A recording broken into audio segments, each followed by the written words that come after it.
전라북도에서 처음으로 럼피스킨병 한우가 나왔습니다. 전북도는 부안군 백산면의 한 한우 농장에서 발병 의심 신고를 받고 자체 검사를 한 결과 양성으로 확진됐다고 밝혔습니다. 럼피스킨병이 전국적으로 확산되고 있는 가운데 정읍시가 다음 달 개최 예정이었던 소 힘겨루기 대회를 취소했습니다. 정읍시는 럼피스킨병의 잠복기와 항체 생성기 등을 고려해 대회 취소를 결정했습니다. 전라북도 대상 국정감사에서는 새만금 잼버리 파행 책임과 새만금 SOC 예산 삭감이 주요 쟁점이 됐습니다. 지방소멸대응기금과 새만금 관할을 둘러싼 시군 간 대립 상황에 대한 지적도 제기됐습니다. 음주운전을 하다 운전자 바꿔치기를 한 혐의를 받는 현직 경찰관이 해임됐습니다.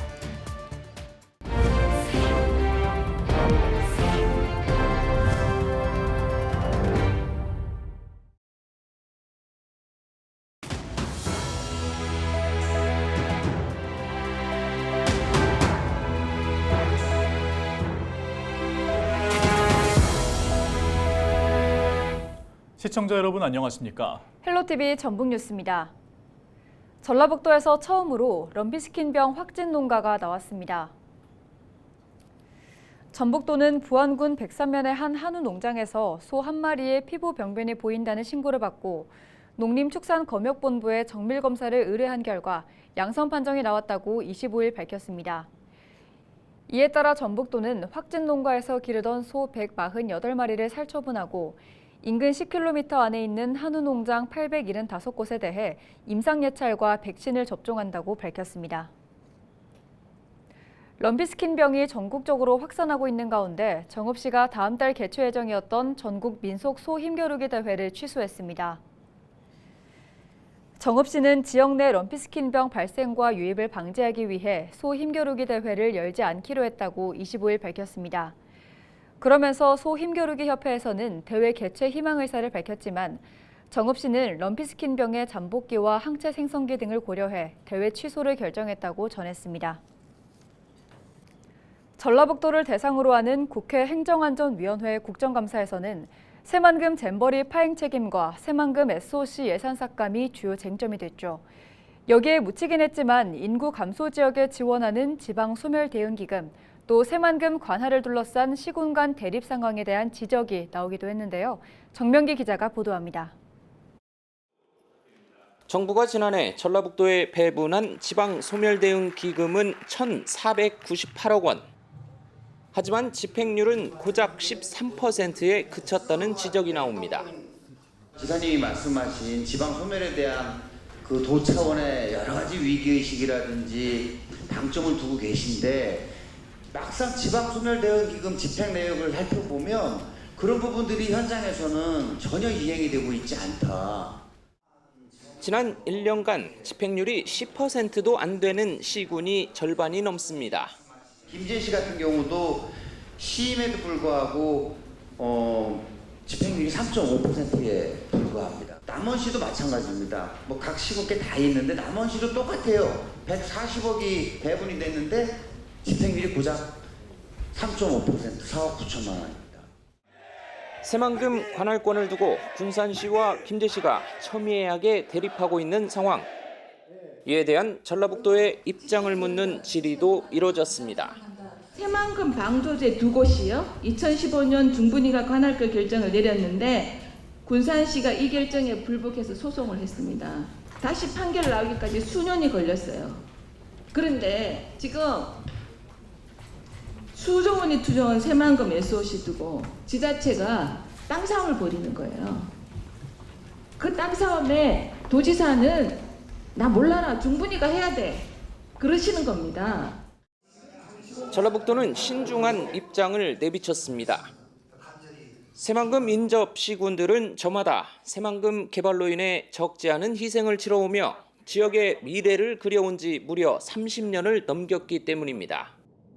그렇지만 김관영 전북도지사는 새만금 인접 3개 시군을 하나로 묶는 특별자치단체 구성을 예고했습니다.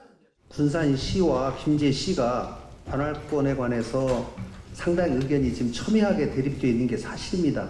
그러나 또 부안군, 새만금을 둘러싸고 있는 3개 기초단체를 하나로 묶는 이 특별행정구역을 지자체를 출범시키기 위한 지금 다양한 노력들을 하고 있고 인구 감소세가 가파르고 산업적 기반은 약해 청년층 이탈이 심화하고 있는 전북. 내년이면 전북 특별자치도로 새롭게 출범하는 가운데 김 지사는 이런 위기를 극복하기 위한 전라북도의 노력에 여야 의원들의 지원과 협조를 부탁했습니다. 헬로티비 뉴스 정명기입니다. 음주운전을 하다 운전자 바꿔치기를 한 혐의를 받는 현직 경찰관이 해임됐습니다.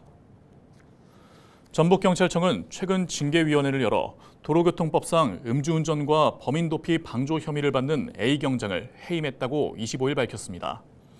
전북경찰청 교통과 소속이었던 A경장은 지난 5월 24일 밤 9시쯤 전주시 완산구 평화동의 한 도로에서 음주운전을 하다가 접촉사고를 냈습니다.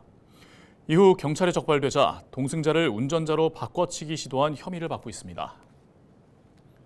최근 어선이 전복되며 사상자 18명이 나온 부안 하왕등도 인근 해상에서 레저보트가 표류하고 있어 해경이 구조에 나섰습니다. 부안해양경찰서는 25일 아침 7시 40분쯤 부안 하왕등도 인근 해상에서 레저보트가 표류하고 있다는 신고를 받고 경비함정과 파출소 연안구조정을 급파해 승선원 5명의 안전을 확인했습니다. 이후 추진기 고장 외에 다른 피해는 없는 것을 확인하고 예인선을 동원해 레저보트를 격포항으로 옮겼습니다. 육군 제35 보병사단은 오는 30일부터 다음 달 2일까지 전북 전 지역에서 호국훈련을 진행합니다. 호국훈련은 군사 대비태세를 유지하기 위해 연례적으로 실시하는 야외 기동훈련으로 이 기간에 실제 병력과 장비가 이동할 예정입니다. 35사단 관계자는 훈련 기간에 소음 등이 발생할 수 있다며 주민들의 이해와 협조를 부탁한다고 당부했습니다.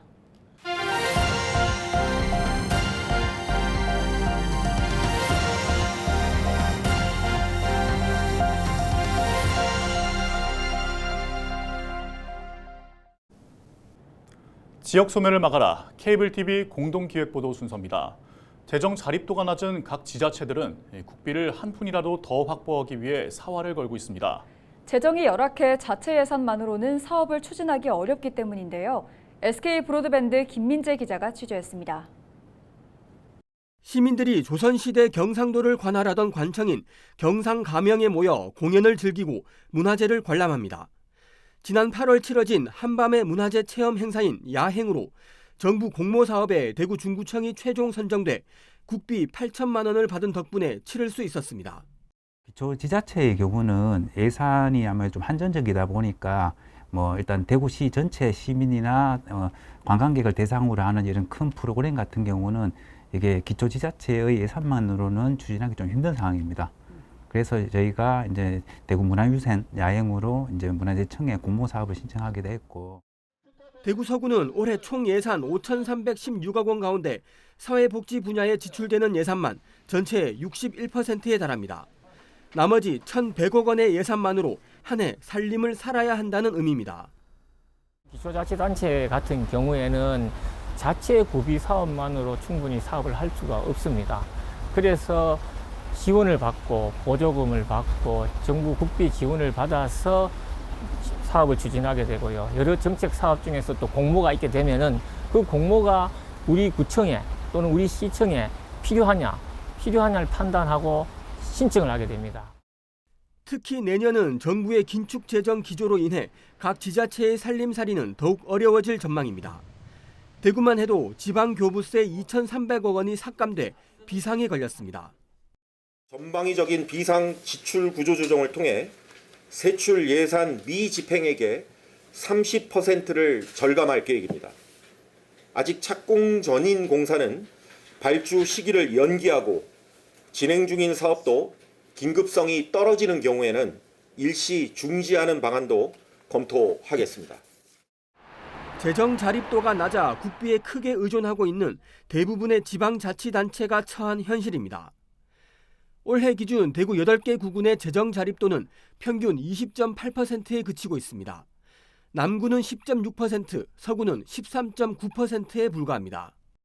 서울특별시는 지금 75%가 넘고 있습니다. 그래서 경북과 강원, 전남 지역은 20%대에 불과하고 또 우리 남구는 특히 10%에 불과합니다. 그래서 재정 건전성을 위해서는 현재 19%인 지방교부세율을 22%까지 높여야만 이 기초지방정부의 재정자립도가 향상될 수 있다고 생각을 하고, 지방자치제도가 도입된 지 올해로 33년째. 하지만 재정 자립도가 낮은 각 지방자치단체들은 쓸 수 있는 예산을 한 푼이라도 더 늘리기 위해 여전히 국비 확보에 매달리고 있습니다. BTV 뉴스 김민재입니다. 앞서 보신 것처럼 중앙정부에 대한 재정 의존도가 높다 보니 일부 자치단체들은 자립을 위한 대안으로 블록체인을 주목하고 있습니다.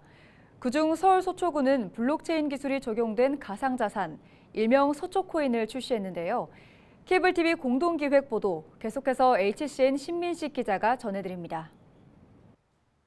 서울 서초구에 사는 정임순 씨. 집에서 쓰지 않는 아이스팩을 동네 정육점에 가져다 줍니다. 탄소 배출을 줄이는 일에 동참하면서 코인을 적립받을 수 있기 때문입니다. 이용 방법도 간단합니다. 서초코인 앱을 실행시켜 사진을 올리고 QR코드를 찍어주면 끝. 이날 정 씨는 아이스팩 10개를 전달하고 1코인을 적립했습니다. 몇 달 사용해 보니까 앱이 너무 사용하기가 쉽고 탄소 중립 실천을 하게 돼서 너무 좋게 생각이 되더라고요. 그래서 계속 자주 사용하려고 노력하려고 합니다. 서초구는 지난해 9월 60세 이상 주민을 대상으로 시범 운영하던 서초코인을 올해 7월부터 모든 연령으로 확대했습니다. 사용처도 대폭 늘렸는데 대표적인 게 탄소제로샵입니다. 카페와 세탁소, 정육점, 약국 등 300여 곳이 대상입니다. 상점에 필요한 아이스팩이나 옷걸이 등 재활용이 가능한 물품을 전달하면 주민과 상점주는 코인을 적립받는 방식입니다. 또 위기 가구를 찾는 봉사나 재능기부 활동에 참여해도 코인이 적립됩니다. 아이스팩을 재활용할 수 있고 저한테도 포인트가 적립이 돼서 일석이조로 도움이 되고 있습니다. 적립된 코인은 탄소제로샵과 자치회관 프로그램, 복지관 식당 이용은 물론 사회복지 공동모금회 등의 기부도 가능합니다. 이게 블록체인 기술이거든요. 예. 그다음에 어떤 선한 가치 활동. 그게 함께하게 되면 말 그대로 우리 서초가 문화예술의 도시, 또 살기 좋은 도시. 결정적으로 어떤 심볼이 되느냐 하면은 바로 선한 스마트 도시. 블록체인을 행정에 접목하는 사례는 늘고 있는 추세입니다.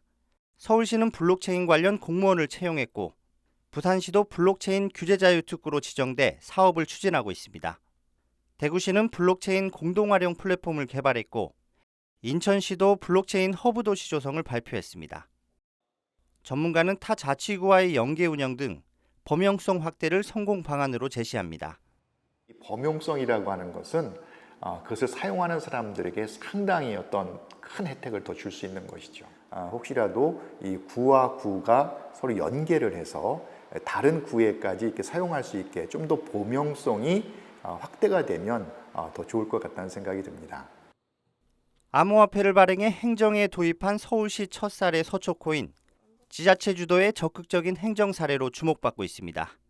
HCN 뉴스 신민식입니다.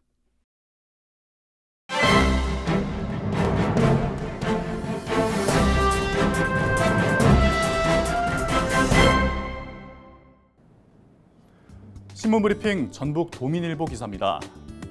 고용 형태가 불안정한 비정규직 근로자가 전북 지역에서 1년 새 16,000여 명 늘어난 것으로 나타났다고 합니다. 이와 함께 정규직 근로자와 비정규직 근로자의 임금 격차가 167만 원에 달하는 등 고용의 질 개선이 지역사회의 시급한 문제로 부상했다고 하는데요. 통계청이 발표한 자료에 따르면 8월 전북 지역 임금 근로자 66만 7천 명은 정규직 37만 명, 비정규직 29만 6천 명으로 분류됐다고 합니다. 전체 임금 근로자 가운데 비정규직 근로자가 차지하는 비중은 44.37%에 해당하는 건데요. 1년 사이 전체 임금 근로자는 3만 명, 정규직 근로자 14,000명, 비정규직 근로자 16,000명 이렇게 각각 늘었으며 비정규직 근로자 비중은 0.42% 늘었다고 합니다. 전북 지역에서 비정규직 근로자 비중이 늘어난 반면 전국적으로는 감소한 것으로 확인됐다고 신문은 밝혔습니다. 지금까지 신문브리핑이었습니다. 이어서 날씨 전해드립니다.